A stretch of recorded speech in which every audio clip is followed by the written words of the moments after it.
Bazar visible. Quand vous avez beaucoup de choses sur des surfaces planes, votre maison semblera toujours encombrée. Il existe donc plusieurs façons de gérer cela. La première façon est de trouver les objets usuels. Si vous n'utilisez pas certains objets quotidiennement sur votre plan de travail de cuisine, trouvez-leur plutôt un endroit pour les ranger. Cela changera radicalement l'ambiance de toute votre cuisine. Si vous n'utilisez pas un objet quotidiennement, ou au moins 4 à 5 fois par semaine, il ne devrait probablement pas être sur votre plan de travail. Si vous n'avez pas regardé ce souvenir précieux que vous gardez sur votre étagère depuis environ 3 ans, il est probablement temps de vous en séparer. Si possible, essayez de retirer des meubles, surtout ceux sur lesquels vous pouvez poser des objets inutiles. Cela changera radicalement l'ambiance de votre chambre, surtout si vous n'avez pas d'endroit où mettre des trucs inutiles dont vous n'avez pas vraiment besoin. On a vendu la table d'appoint pour 20 €. Vous pouvez essayer de placer le reste quelque part. Par exemple, on garde quelques objets sur notre comptoir qu'on utilise tous les jours, ainsi que des plantes. Et au lieu de les laisser traîner, ce qui a l'air un peu horrible, on les pose sur une petite planche en bois et ça rend tout de suite beaucoup mieux. Essayez de mettre tout ce qu'il vous reste et que vous utilisez vraiment sur une assiette ou un plateau. Ça aura tout de suite l'air beaucoup plus organisé. Une autre astuce est d'utiliser des rangements fermés plutôt que des étagères ouvertes, une tendance actuelle. Nous avons récemment investi dans un meuble télévision qui a de vraies étagères, donc nous pouvons y mettre nos couvertures et d'autres choses. Le résultat est bien meilleur qu'auparavant. Notre meuble télévision a été transformé avec des étagères ouvertes. Les câbles sont cachés, donnant à la pièce un aspect plus ordonné et soigné. Je ne comprends pas cette tendance des étagères ouvertes. C'est joli, mais ça prend beaucoup la poussière. Et si les choses ne sont pas vraiment propres, alors ça se voit tout de suite. Donc pour embellir votre intérieur, optez pour des étagères fermées autant que possible. Donc avant de parler des produits que j'utilise vraiment et de quelques astuces très utiles, je pense qu'il est important de se rappeler qu'organiser sa maison, ce n'est pas vraiment la solution. Souvent, c'est juste qu'on possède trop de choses. Les gens commencent par le minimalisme, où ils essaient, vous savez, de mettre de l'ordre chez eux en organisant toutes les affaires qu'ils possèdent. Le véritable problème est d'avoir trop de choses, peu importe le nombre d'organisateurs que vous possédez. Il est déconseillé d'entasser trop d'objets dans un placard, surtout ceux que vous n'utilisez pas fréquemment. Ce sera juste une façon coûteuse de stocker des affaires. J'ai l'impression que c'est la solution la plus facile vers laquelle on se tourne. Le plus simple est d'acheter pour résoudre ces problèmes, au lieu de s'attaquer à la racine, qui dans notre cas est d'avoir trop de bazar. Ou alors, c'est comme la chose qui vous donnera des résultats le plus rapidement. Par exemple, vous organisez des affaires, ça a l'air joli, vous pouvez prendre une photo, la mettre sur Instagram, au lieu de vraiment vous débarrasser des choses. Ce qui peut parfois, surtout au début, rendre votre maison encore plus en désordre. Parce que vous fouillez dans tous ces placards qui n'ont pas été vidés depuis des années, et ça peut être vraiment difficile. C'est effrayant et déprimant. La première fois que ma femme, Meredith, a désencombré sa chambre, elle avait une pile de vêtements d'environ 30 cm de haut couvrant toute la pièce. Et elle passait plusieurs soirées après le travail à trier tout ça et avait vraiment du mal à décider de quoi se débarrasser. Et maintenant, elle a réduit ses vêtements d'environ 50 à 70%, mais elle n'est toujours pas exactement là où elle voudrait être. Mais elle a dû faire ce travail vraiment difficile alors qu'elle aurait pu simplement organiser, trier par couleur et stocker des affaires au cas où sa taille changerait. Tu dois passer par cette étape difficile pour que tout le reste fonctionne vraiment et soit utile. Parlons maintenant de quelques produits, notamment les organisateurs.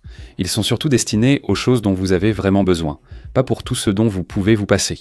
Voici ceux qui nous ont vraiment aidés. Avant, on avait une vingtaine de boîtes entassées qui se déchiraient. C'était très frustrant. Nous avons investi dans quelques organiseurs, et maintenant notre tiroir est toujours bien rangé pour tout ce qui est sacs, film plastique, ce genre de choses. Un organiseur sous l'évier de la cuisine est vraiment utile. On devrait en avoir un deuxième vu la quantité de choses qu'on possède. Cela permet de garder les choses organisées et d'éviter qu'elles s'accumulent partout afin de toujours pouvoir trouver ce qu'on cherche. Ça vaut vraiment le coup.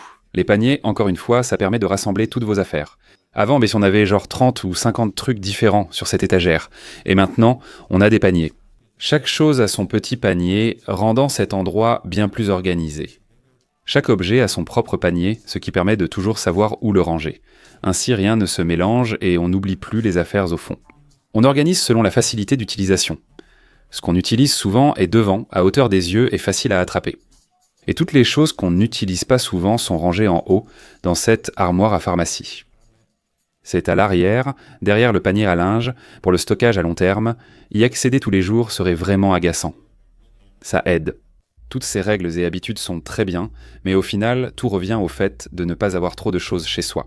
Alors comment décides-tu de ce que tu dois te débarrasser et de ce que tu dois garder ? C'est la question la plus difficile de tout le processus. Au début, il était facile d'éliminer les objets évidents dont tu peux te débarrasser. Mais ensuite, en chanceux, tu arrives aux objets que des gens t'ont offerts et tu te sens mal de t'en débarrasser. Tu tombes sur des choses qui ont peut-être des souvenirs attachés à elles. Tu ressens de la culpabilité lorsque tu donnes ou te débarrasses d'objets pour lesquels tu as dépensé de l'argent. Ou tu ne peux pas les vendre aussi cher que ce que tu as payé et tu as l'impression d'avoir gaspillé de l'argent. Alors, comment décides-tu de ce que tu gardes et de ce dont tu te débarrasses ? Voici une question que je me pose et qui m'a vraiment aidé.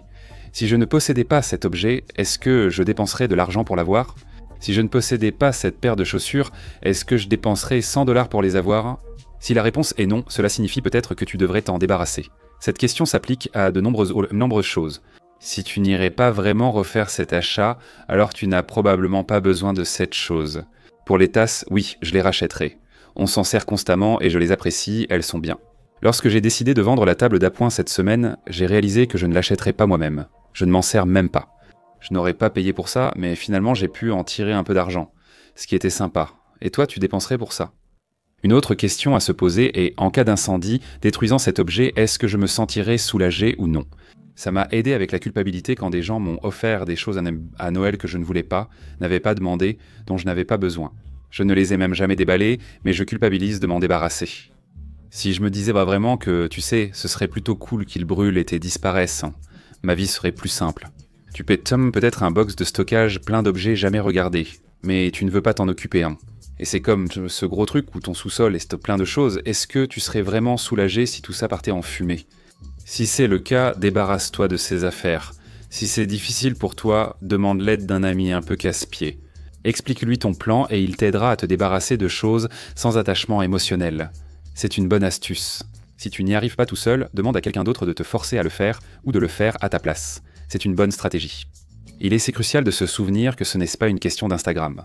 Il s'agit de rendre ta vie plus facile, il s'agit de réduire le stress dans ta vie. Ce n'est pas une question d'avoir une esthétique parfaite ou d'avoir le même système d'organisation que quelqu'un d'autre que tu as vu ou sur Pinterest, c'est une question d'améliorer la qualité de ta vie. Même si se débarrasser de quelques objets ou organiser un tiroir ne changera pas radicalement ta vie. Prendre l'habitude, chaque samedi ou chaque jeudi soir, de s'occuper d'une partie de ta maison. Faire cela systématiquement pendant 1 an, puis en faire une habitude durable sur plusieurs années. Ensuite, adopter certaines des habitudes mentionnées dans mes autres vidéos peut grandement améliorer ta vie. Cela peut réduire ton stress à la maison, te rendre plus sociable et plus à l'aise lors de visites. Cela peut améliorer tes relations car tu es moins stressé par les choses superflues. C'est comme une clarté mentale dont tu ne te rendais même pas compte qu'elle te manquait, jusqu'à ce que tu aies cet espace.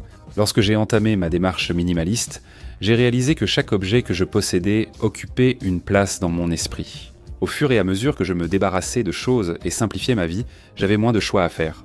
Chaque jour, je vivais dans un environnement moins stressant. Il y a vraiment beaucoup d'avantages à cela, donc même si c'est difficile, surtout au début, ça en vaut vraiment, vraiment la peine. Et une autre chose qui en vaut vraiment la peine, c'est de s'abonner à cette chaîne. Donc si ça vous plaît, n'oubliez pas de vous abonner. N'oubliez pas de jeter un œil à Cuts.